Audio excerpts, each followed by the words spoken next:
Mga kabrigada, si Senator De La Rosa dismayado sa pag-alis kay dating Pangulong Duterte sa National Security Council.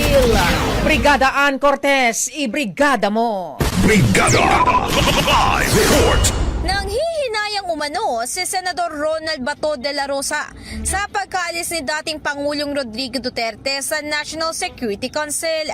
Ayon kay de la Rosa, naniniwala siya na maraming kaalaman si Duterte na maaaring magamit bilang input sa pagbuo ng defense policies o national security policies. Matatandaan, kamakailan ay nag-issue ng executive order ang Pangulo na nagdulot ng pagkaka-reorganize ng NSC at pagkakaalis ni na Vice President Sara Duterte at maging ng dating Pangulo. Samantala, bagamat nangihinayang umano ang senador dito ay alam niyang may kapangyarihan ng Pangulo na gawin ito.